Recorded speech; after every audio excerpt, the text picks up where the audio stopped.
afternoon. Senate leaders agree with President Bongbong Marcos to immediately pay contractors of public infrastructure projects who are of good standing. Marcos earlier ordered the release as soon as possible of payments to contractors of good standing as part of his government's commitment to hit economic growth targets this year. Senate President Tito Soto agrees with the president, saying they cannot lump together legitimate and honest contractors with the questionable contractors. For his part, Senate President Pro Tempore Ping Lacson says this move will prevent looming infrastructure crisis.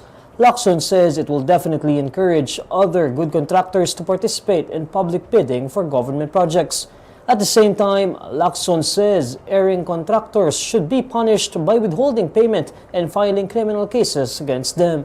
The corruption scandal has been blamed for the dismal 3% economic growth in the last quarter of 2025. Malacanang admitted that the president put on hold the release of payments to contractors last year at the height of the government probe. Palace Press Officer Claire Castro said Marcos has now ordered that all projects that were properly implemented be thoroughly reviewed and that payments be released immediately. The State Weather Bureau says a low-pressure area outside the Philippine Area of Responsibility has a high chance of becoming a tropical depression and entering PAR in 24 hours. In a social media update on Tuesday morning, February 3, Pagasa says the low-pressure area was located some 1,110 kilometers east of northeastern Mindanao as of 8 a.m.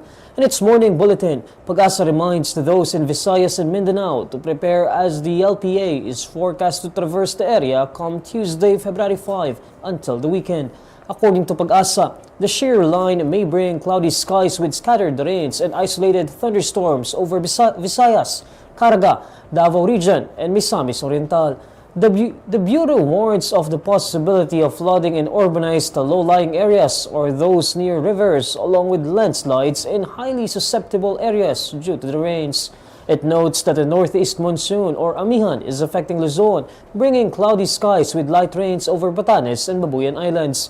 The agency adds that Metro Manila and the rest of Luzon may experience partly cloudy to cloudy skies with isolated light rains due to the Amihan. Tindig Pilipinas convener Kiko Aquino D expresses regret for not being able to file an impeachment complaint against President Bongbong Marcos. Aquino D is the grandson of late former Senator Ninoy Aquino. On Monday, February 2, Aquino D and the coalition of civil society leaders he belongs to filed an impeachment complaint against Vice President Sara Duterte. They cited alleged misuse of confidential funds and her purported tolerance of extrajudicial killings.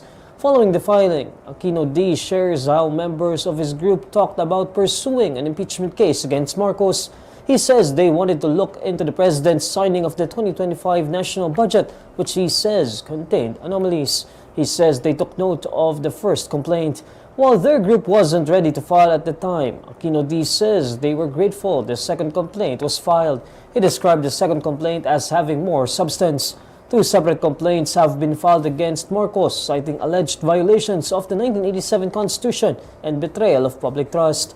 The complaint filed by lawyer Andre De Jesus alleged graft and corruption, failure to veto and program appropriations, and other actions that supposedly undermine national sovereignty and governance.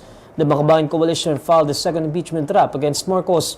It echoed similar allegations, focusing on constitutional violations, public trust issues, and governance lapses. And these are the stories you need to know today. I'm Neil Mercado. Follow INQUIRER.net on Facebook, X, YouTube, TikTok, Instagram, and Reddit. For more stories, visit INQUIRER.net. Good afternoon.